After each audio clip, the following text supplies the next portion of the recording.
Per the introduction, we're going to be talking about social casino, how we, as Rocket Games, self-funded company, bootstrap from cash flow, broke into the top 15 globally in social casino, which is obviously, as you know, a incredibly competitive space. So I hope that I can impart some interesting tidbits and hopefully something actionable about what we were able to do, and hopefully that translates into other spaces as well. So a little bit about myself. I'm co-founder and COO of Rocket Games. Company's about 3 years old. We'll talk a little bit more about it on the next slide. And I'm formerly from Zynga. I was the GM of Zynga Poker, and prior to that, Frontierville, which is one of the kind of early Invest Express games over there. And if you want to contact me, there's my contact details, Niko@rocketgames.com. So introduction to Rocket Games. We were founded in the summer of 2013, coming up to our, well, in fact, I've just come up to our 3-year anniversary. We're mostly a team of Zynga, and specifically Zynga Poker alums. We had a front row seat into the early days of social casino as it started to grow.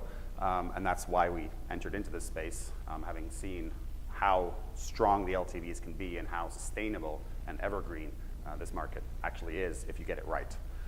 So we bootstrapped the company starting in the summer of 2013, never took any outside investment, and had to be incredibly disciplined about our finances, which is part of the reason why we've made some very deliberate investments that we'll talk about going forward here. We launched our first slots title September 2013, so we wanted to get to market really quickly and just trying to validate some of our early hypotheses, trying to get something into market so we get some early data suggesting, is there a business here or not? Should we continue investing in this? We're very mobile focused. We do have a couple of titles on Facebook, but really most of our business, 95, 97% probably of our business is on mobile, and we work in Unity. And that was, in our opinion, a good decision early on. It allows you to go cross-platform, of course, and lets you move very quickly to get updates out there. Obviously, well-supported platform. And our philosophy is to launch early, launch often, put out multiple products, try out different things, be very kind of experimental, lots of A/B testing, learn and iterate with as many shots on goal as you need. So we've launched 51 games into market. We just did the math. That's 1.4 per month over the entire 3 years that we've been in business. That's part of what we've been able to do in order to learn what works and what doesn't. So that's, and we'll talk about more about that later on as well. We were profitable, at least kind of ramen noodle profitable from January 2014. And really by summer of 2014, we built a business. We had a business that was functioning. We had real salaries. We even introduced a bonus plan by the end of that year of 2014. So we've been in business, so to speak, for 2 years, and we're kind of experimental for about a year before that. And as the introduction mentioned, we've grown 6x over the last year, and we're now a top 15 social casino company globally. So I'm going to talk a little bit about kind of David v. Goliath is the name of this session. What does it take for a David to go into a market that's really dominated not just by one Goliath, but lots of Goliaths? And that's basically what this market looks like here. So this was Q1 2016. This is Eilers and Krejcik Gaming. Adam Krejcik over here does an incredible report. If you don't subscribe to it, you should. A little plug there for you, Adam. Looking at the social casino market, the top 15, it's dominated by Caesars, and soon we'll be hearing some news, I think, about a multi-billion-dollar acquisition to, I think, NetEase out of Korea. They just dominate this space. They were first to market with Playtico, first to market with Slotomania, and have just done an incredible job of going from strength to strength, quarter over quarter, consistently growing and picking up studios along the way and making investments to grow those products into something really big. Then there's this, what I call the tier 1 companies. You got your Zyngas, your IGTs, your Cygames, your GSN, Aristocrat, and Churchill Downs with Big Fish. These guys operate in kind of the $50 to $75 million revenue range per quarter. Below that, you got the tier 2. That's about $25 to $30 million per quarter in top-line revenues. You got your Play Studios there, your Tencent, W out of Korea, and Boya. And then you've got your kind of tier 3. I hate to put myself in a tier 3 here with Rocket Games, but these are the companies that are kind of in that $12 to $15 million range per quarter. And this is where you've seen a lot of the movement over the last year with the likes of Merca, ourselves, and Super Lucky Casino kind of breaking into the top 15. Then this shows you how that happened. Basically, there's three companies over the last year that have really kind of cracked something. Where there's a panel at 1 o'clock where all three of us will be speaking, moderated by Adam over here. And we talk a little bit about the different niches that we've been able to find and kind of what's worked for us in those niches. Merca with kind of male-focused slots, especially with scatter slots recently. Super lucky I've gone after the video slots market and I've been able to get some real success there. And us, Rocket Games, with kind of the classic mechanical three-reel audience. The industry average growth rate was about 15%, and so we obviously outgrew the market by quite a bit. And as I mentioned before, there's many Goliaths, not just a single Goliath. So what are the barriers to growth here? You just have these huge companies with almost unlimited marketing dollars, with almost unlimited resources, access to IP, access to real land-based content that resonates incredibly well, early mover advantage, locking in that early, kind of whale. We know this is a very whale-driven industry, locking in that audience. How on earth do you crack this market? This is why we went after it. There's a lot of games in the top grossing, but at the same time, that means that everybody's going after the same audience, and marketing becomes incredibly challenging. So I'm going to talk about three things here, or at least touch on these three things. These are things that we feel like we did well and allowed us to crack this market. So first off, we believe that if somebody's going one way, that doesn't necessarily mean you go the same way, especially if you're going up against Goliaths. So what we like to try and do is to take those things that they do and kind of do the opposite. Use their size to our advantage. And so we all know that big companies tend to move slow. That's just a law of nature, almost, law of business. So if they go slow, then move fast. Try and do things quicker than they can, get to market faster, do things that they're not able to do, iterate really quickly, make sure there's no sacred cows here, whereas the large companies have exactly that. They have things to protect. Which goes to number two, which is they play defense. They rarely go on the offensive, at least with most Goliaths. So don't do that. Don't do what they do. Don't fight them head on. Try and outflank them. Try and be quicker, faster, nimbler, and do things that they're not doing. And then finally, they're myopic, very short-sighted. They're looking at typically quarterly earnings cycles. Many of us have been there. Try and kind of go longer term. Try and skate where the puck is going, even if the puck is going somewhere where it was in land-based 40 years ago with the mechanical three-reel trend that we've been seeing over the last year. And go after underserved audiences. Go after niches that maybe are too small for the big companies to go after, but are big enough to really grow a real business into. And then go from there. So number one, move fast and iterate. I mentioned this before. We've launched 51 titles. Here's some of them. We move very, very quickly, 1.4 games per month. What does that allow us to do? It allows us to learn very fast. It allows us to validate our hypotheses. Each and every one of these games is testing something different, whether it be balance or starting credits or theme or male versus female audience, lobby structure, locked progression versus open, all kinds of things. We're always testing things and trying to figure out what works and what doesn't. But that doesn't mean you sacrifice quality. We absolutely care deeply. This is the number one thing we look at. We have an entire Slack channel dedicated to user reviews and star ratings to make sure that we're on top of what is resonating with our audience, what is resonating with the customers. So across all of our titles, including Android, we have a 4.5 star average, and our recent titles are getting 4.8, 4.9 star averages. So we care deeply about quality, and we make sure that we try and get the best possible reviews that we can. And this is what it allows us to do. When you're launching quickly, you're launching often, you can move. These are not step function changes, but these are nice iterative changes that allow you to improve your product over time. So the first game we launched over there, Lost Treasures, almost 3 years ago now, we only got a 4-cent ARPU. That's not enough to build a business on, but it's enough to kind of give you a little indicator, okay, if we do this, maybe we can move it forward. So these are just a few of our titles as we progress with time. Not everyone is a upward change. Sometimes we make mistakes, and that's okay, because we failed, but we failed fast. But when it works, we take that learning and we roll that into our next product, and it allows us to, over time, continue to improve monetization and retention. So that was one. That was just move fast, quick, kind of high level what we do. Number two is fight on the flanks. So this is what I was talking about, head-on battles. You can't go up against Double Down with real-life slots IP. We don't have access to that. You can't go up against Zynga. They have powerful, powerful licensed brands. If you try and do that, you're going to lose. It's very costly. They can afford to pay that. They've got the learnings over the years that they've been in market with licensed content. You can't do that. Big Fish has real-time synchronous social gameplay, very locked-in audience. It'd be very difficult to go up head-to-head with that. So don't pick fights you can't win. Find something else that you can do battle on. So what we've tried to do is take what we call the Coca-Cola strategy, which is essentially acknowledging that Coca-Cola is the same product, but it comes in lots of different flavors. And it's targeted and marketed to different individuals. There's no one-size-fits-all.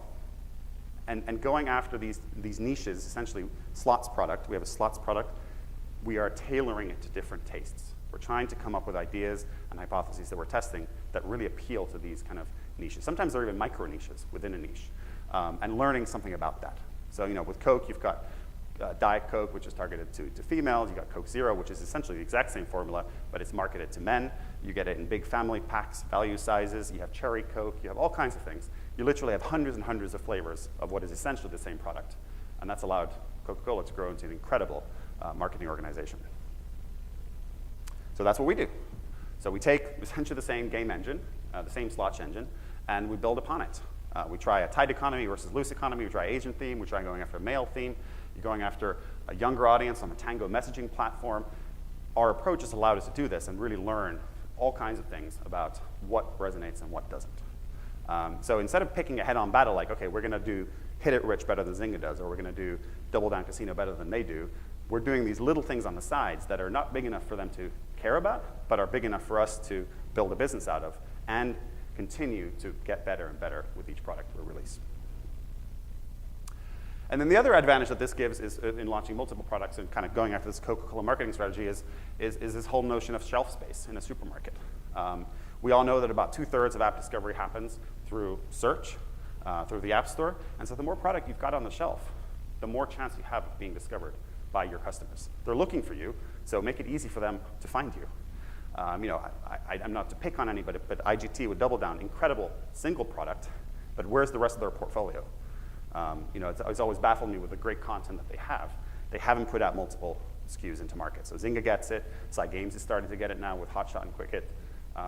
You really need to have your product in the stores in order for customers to find it.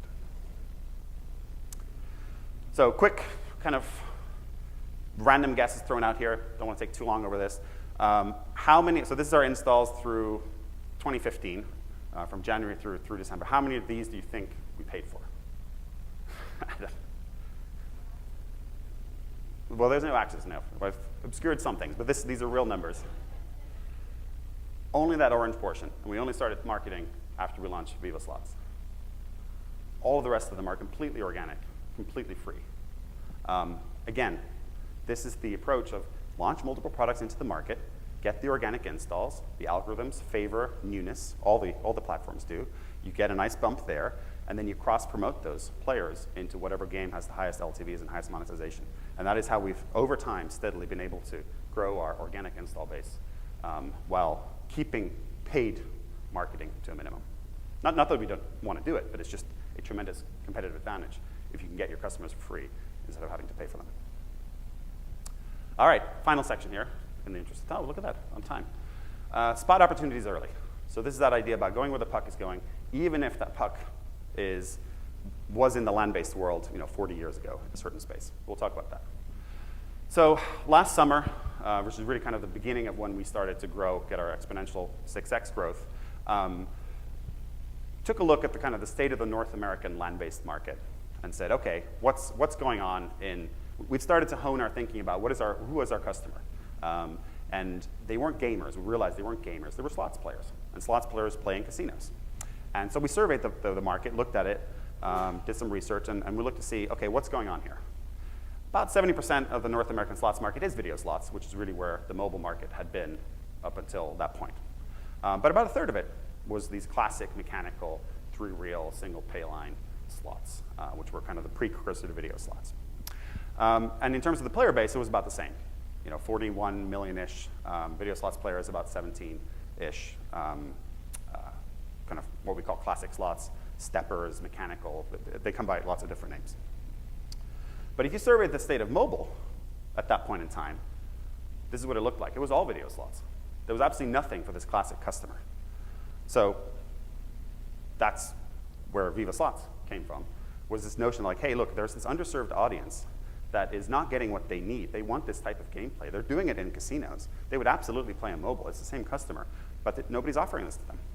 And so we launched Viva Slots. We were very early to market in mobile. We weren't the first, but we were very early to market. And because of our quick movement, we were able to iterate very fast and get this product to market. The KPIs immediately upon launch, we knew they were just like, this is it now. We've hit upon something. And so basically after 2 years and about 30-ish SKUs that we'd launched by that point, we'd finally kind of struck a nerve. And it's kind of like the Angry Birds story. You'll probably hear multiple game companies talk about this. It was a hit game 3 years in the making, basically. We'd spent, 2 years in the making about that point. And it came from this understanding that there was an underserved customer. There was this audience that really wanted this type of gameplay.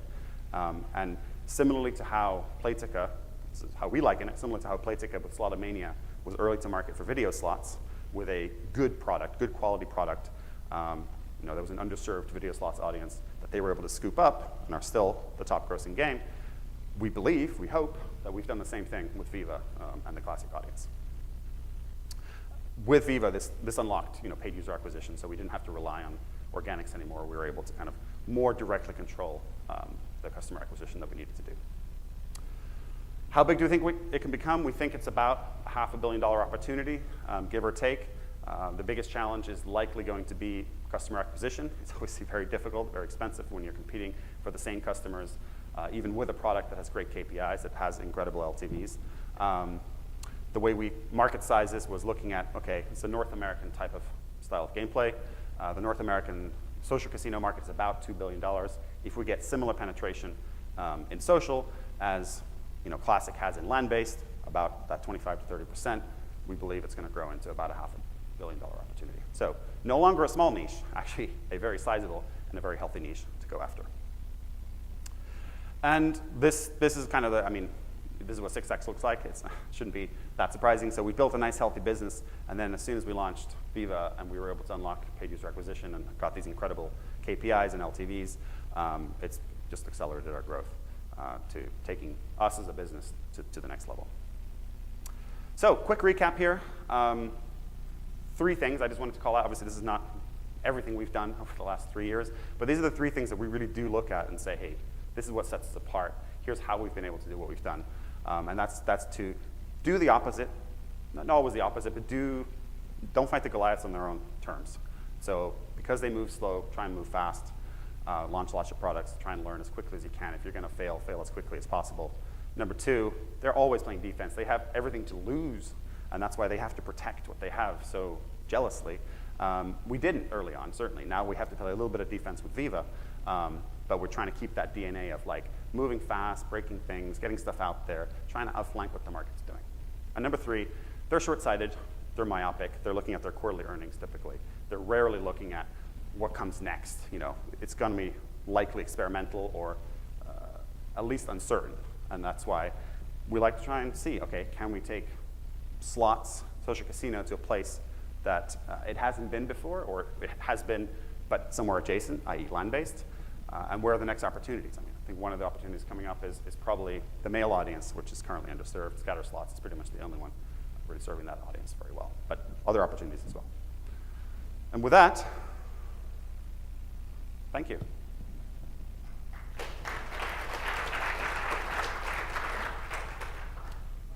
Questions? So, obviously the opportunity spotting is a great part, and clearly you hit on this. But obviously there are other apps, who are creating these type of slots. Mm-hmm. What do you think meaning your company did something different in terms of marketing or reaching out to the player that other apps are not doing? Mm-hmm. That you think where the opportunity will come from? Yeah, I think there's a couple of ways to unpack that. First is I think early mover advantage does help. It really does. You get to market early and you have these customers, the hungriest customers are going to find you first, the ones that are really hungry for that content or that type of gameplay. And once you lock them in, you tend to lock them in. Sure, they'll try other games, they'll play other games, but once you've converted them into a payer in your experience, they tend to be loyal to you unless you break something. But I think the second thing that we've explicitly tried to do is we try to be as authentic as possible. There's a lot of copycats out there in the App Store, especially in social casino. We know that. Everybody knows that. And a lot of the time, they're just copycats in terms of art style. Like, oh, I can make a classic slot machine. It's only 3 reels. How hard can it be? Well, it's not hard to build, but it's very hard to see what's going on under the hood. And I think What we've really, really tried to do, and I think we've cracked to a certain degree, and we can always get better, is this level of authenticity that this player who's sophisticated, they go to the casinos, they play these machines in real life, we're able to offer them a type of gameplay that they feel like, aha, this is what I've been missing. Yes, this is the real thing. Even if they can't articulate that, they intuitively know that. And so, I don't know if that answers the question. It's all in the balance, basically, is what I'm saying. Hey, Niko. You said you put out 51 different titles. Did you find that the titles that you thought were going to do well ended up doing well, or were you surprised at some of these experiments? Yeah. I mean, we're constantly surprised. We have titles where we've had really high conviction. Like, yeah, this is it. We launched 2 games before Viva into video slots. We're like, yeah, these are the ones. They're gonna do it, and they didn't. And then on the flip side, we've had titles we put out there just randomly experimental that have like gone on to be big. Nothing as big as Viva, but big surprisingly. And so you just never know when it's going to hit, and you never know when your hypotheses are going to be, true. So that's why you have to test, and that's why you have to fail fast. Thanks for the talk. You mentioned that you repurposed the same engine for multiple slots games. Do you take the same approach with math models? We did in the past with video slots. We now balance each and every single machine as a unique balance. Hi, Chandra from MobilityWare. I was curious, you spoke about iterating on the apps as part of your A/B testing. Within the apps, did you do other A/B testing, and what tools do you use?